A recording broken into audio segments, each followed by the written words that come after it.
Hi, everyone. Welcome to episode 37 of Goodbye Bullshit, Hello Happiness. And today we are talking about triggers, identifying your triggers, how they come about, understanding them, and what are some tools and techniques that you can use in order to either heal, release them, or just feel better as you're getting triggered. So, what are triggers? Anything that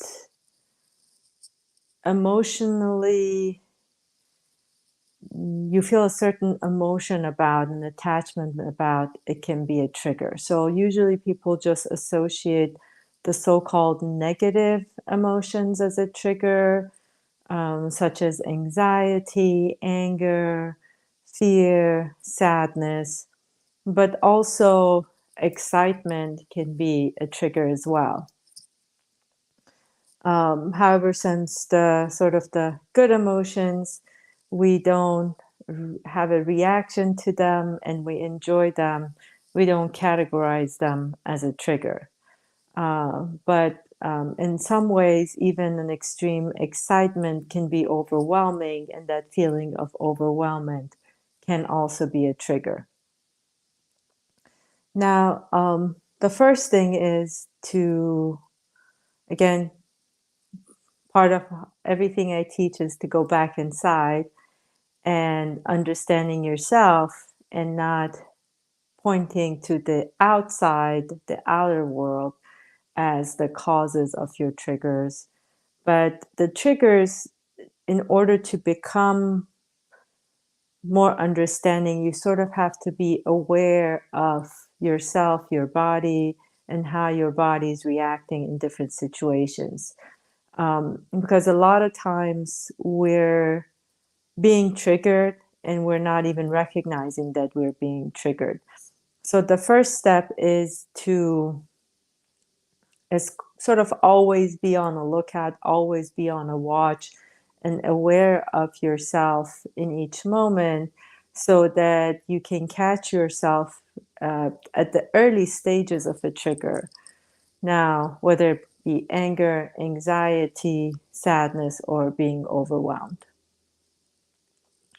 Um, the root cause of most of our triggers goes back to sometime in our childhood. So during our childhood, we experience different things, and this is not necessarily um, anything to be, not all triggers because you had a bad childhood that you were being sexually abused, physically abused, neglected, anything like that.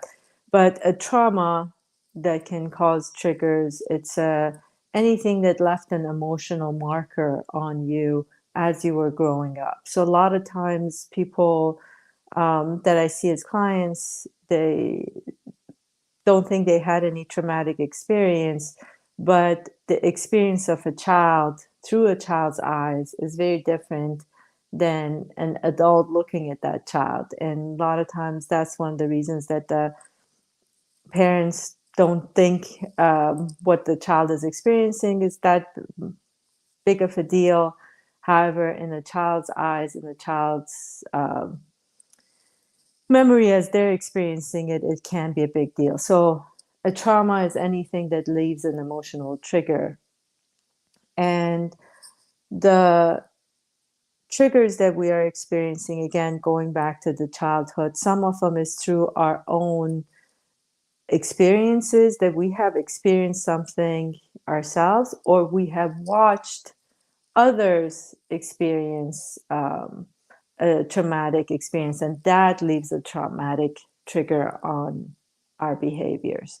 So, for example, if you actually, nothing was happening to you, or you were witness to siblings being mistreated, or a friend being mistreated or abused, that can leave a trigger on you as well.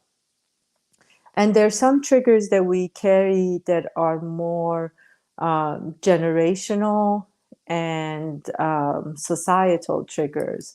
For example, a lot of times in the relationships and those rule books that we're carrying about how things are supposed to be, fair, unfair, just, unjust, all of that growing up and being passed down to us leave triggers, and those triggers are usually anger and fear-based triggers that come up.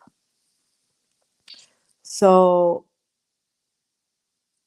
the basic thing that we need to do is, again, at all times, be aware of yourself, of your interactions, of how you are feeling, the actions you're choosing, all of that. Let that be an indicator that, hey, right now I'm reacting in a way to this person, to this situation. Let me step back and figure it out. And by looking at it, sometimes it doesn't fix it, but it brings awareness to it. So the first step is that bringing awareness to that trigger, to your, not just that trigger, all the triggers that you're experiencing. And the more awareness you bring, you see the similarities between the different situations. Maybe it's different people, same type of situation, or it's the same person, but every situation with that person is triggering you. So again, it brings some awareness and understanding of the environment that you're being triggered. And once you see that, again, pointing the finger back at yourself, why am I being triggered right now? And as soon as you point the finger outward to the other person, like, or the situation, well, this situation is causing me this way, or this person is causing me this emotion, bring it back inside. Yes, that is true. However, why am I reacting this way? So, in those, then when you get to go inside, keep asking why about, why am I feeling this way, why am I behaving this way, why am I interacting in this matter. And it takes you to the root cause of where, whether it's again a rule book, a generational societal rule book that you've been carrying, or something that actually happened in the past. It takes you back to that point and you get to see it better. And once you see that and become aware of it, there are ways and techniques you can use to heal it and release it, forgiveness being one of those. So the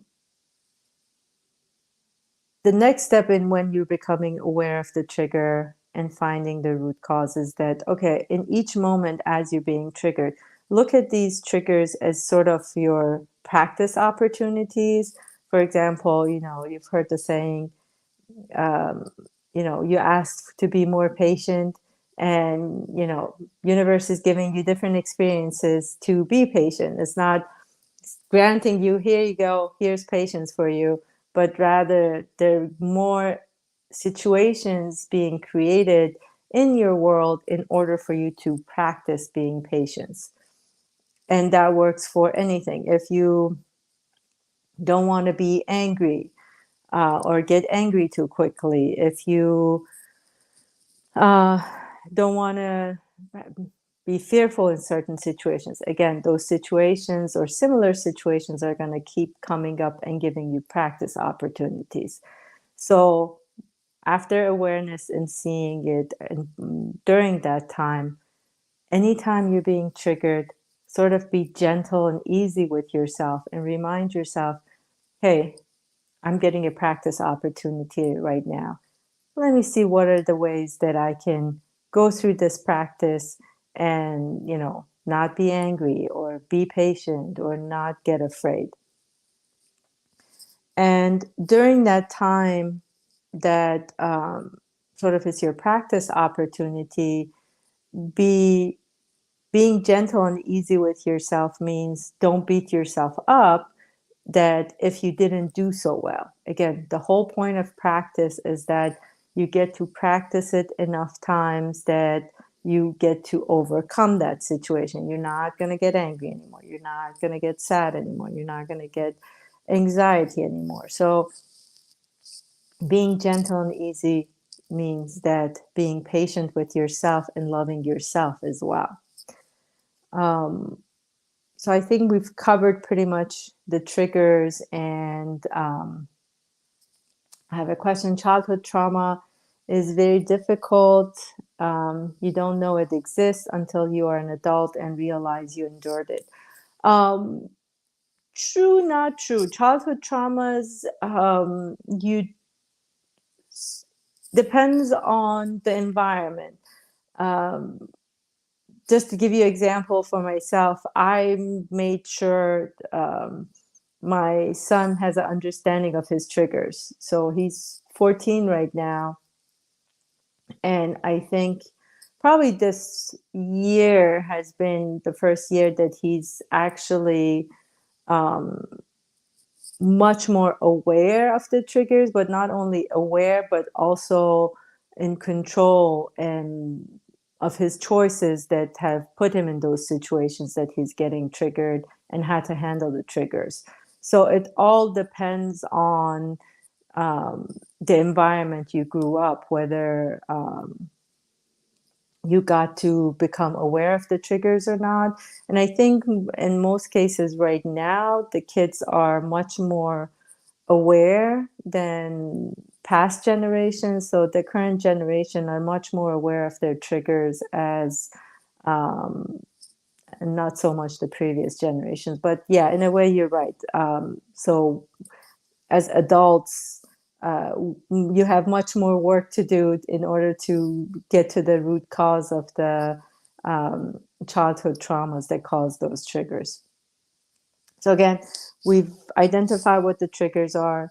We see that, where they started and how they started. And even if you don't get to that part, it's okay. As long as you're aware that you're being triggered, it's fine. And keep bringing it back inside and reminding yourself I'm getting a practice opportunity not to behave this way, not to have this trigger, not to have this experience, and also being easy and kind that, love yourself as you're going through it. Now, with the different triggers, if you're being triggered with in an interaction with an actual person that's standing there, meaning if you are sort of in a conversation with somebody and you're all of a sudden anger is coming up and you're being frustrated. Again, your first go to usually if it's to go lash out at the other person and give the anger back at them, um, take a step back and just recognize that you're being angry. And one of the techniques that I tell my clients to use to stay in themselves is that if you close your eyes.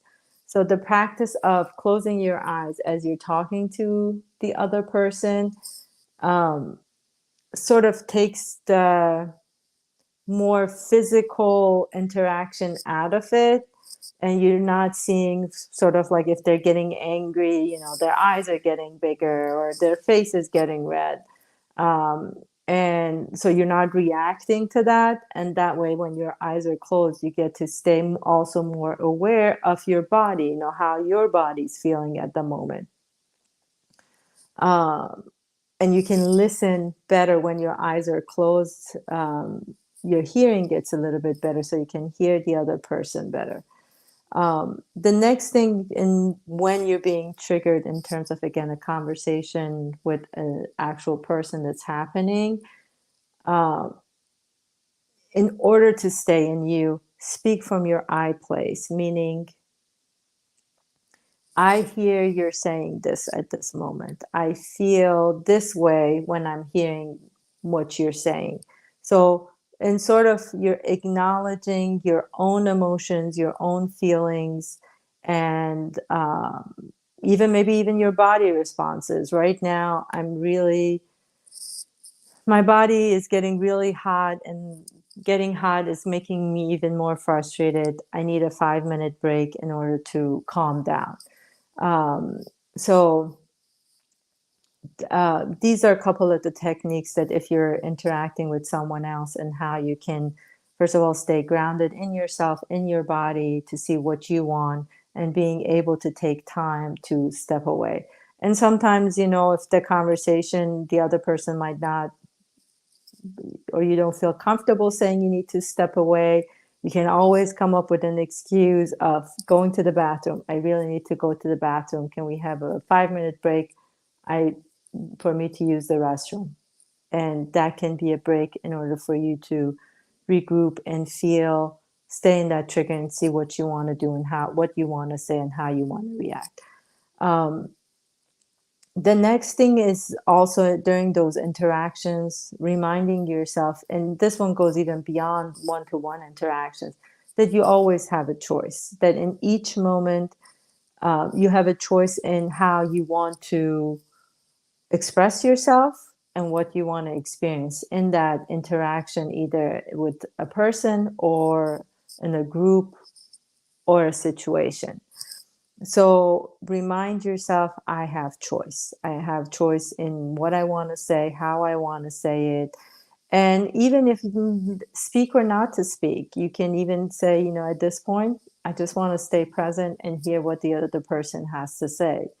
Or at this point, I really just want to walk away and not have any interaction. So that's another tool or technique that, as you're being triggered, not only uh, staying in your grounded in yourself and speaking from your I place, but also understanding and realizing what are your choices and which choice feels best, or which choice is the easiest at the moment that you can have. Um, Also, there are other techniques that help with triggers. Some are easier done with, in public, some are not. So, again, any type of body movement helps you get back inside yourself. So, for example, if you are by yourself and not out in the public, this becomes easier. Whether you get up and do 10 jumping jacks, or just, start tapping your body, and especially your chest area, your neck, shoulders, around your head. Those are the best spots to release the emotions as you're being triggered. But obviously, sometimes this is, not acceptable when you're in a social environment. So then, if you're at a place, even tapping around, your wrist, your hands, that's another technique. Holding both wrists is a good place, that you hold both of your wrists. And also, each of the fingers, depending on what you're experiencing at the moment, holding the finger that resonates with you the most, with that emotion. So, for example, most of the times that you have fears and anxieties, the best way is to hold either the thumb, or the thumb and the index finger. And the index finger, just as it is, if you're really blaming people and that's causing even more anger or anxiety in you, then holding these two fingers together. And then again, which hand you hold, you got to see at the moment which one feels better. And hold it for about anywhere from 2 to 4 minutes, 3 minutes. It's fine. And just focus on your breathing. If there's a lot of anger, again, holding the middle finger, again, easy to remember: anger, middle finger, holding the middle finger and also your index fingers a lot of times together, because again, you're angry and you're blaming. Holding those together, whether it feel which hand feels better, that 2 to 3 minutes, focus on your breathing, it calms it down. And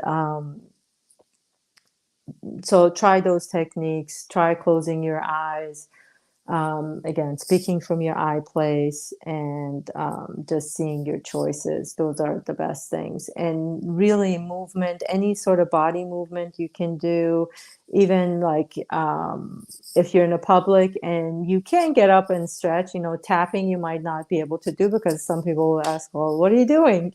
If you're comfortable, go for it. I sometimes might be even walking and tapping and not realizing it.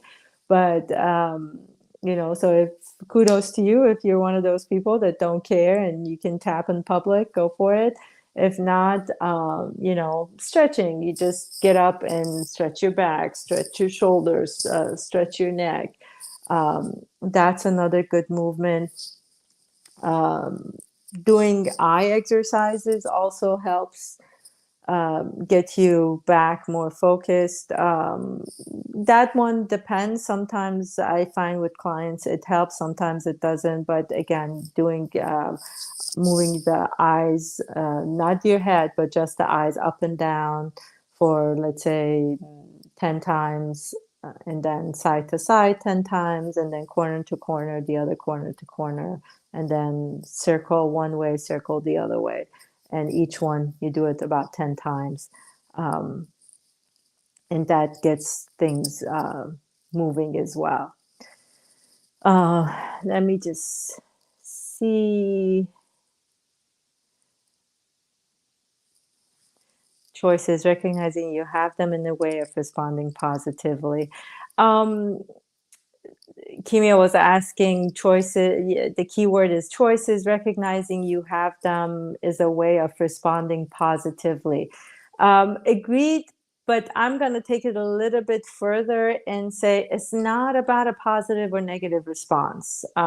Because when you get into that positive, negative, then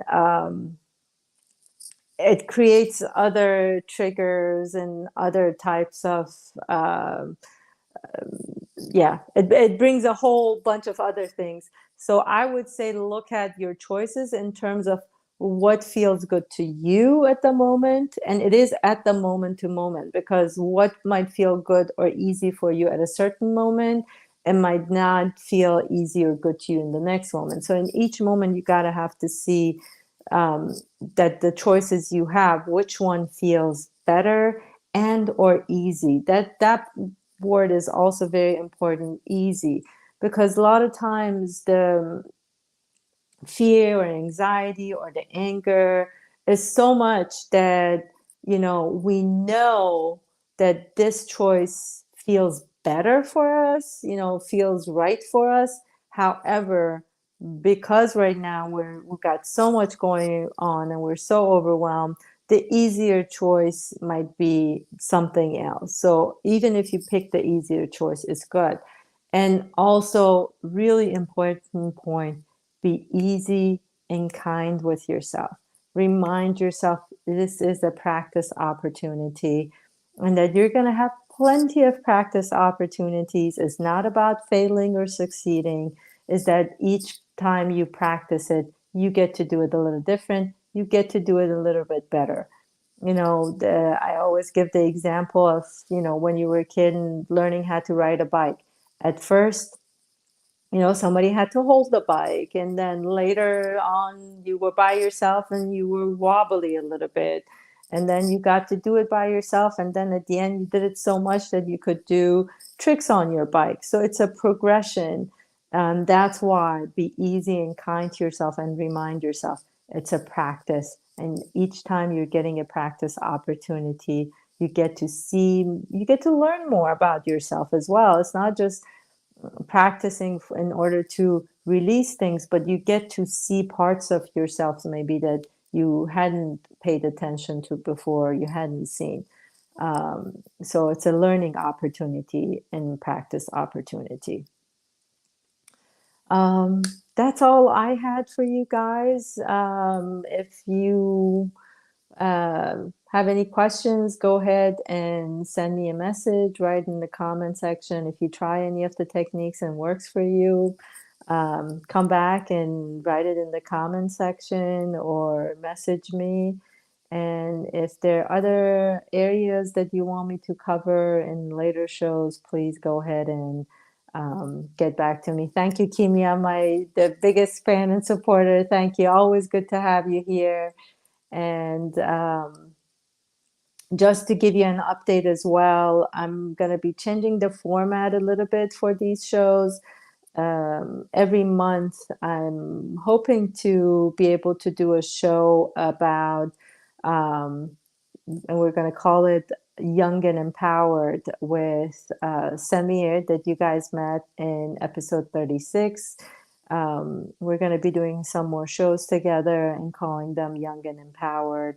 I'm also creating a group of most of them single moms, and we're gonna have at least once a month, maybe every other month, a conscious parenting conversation, roundtable discussion.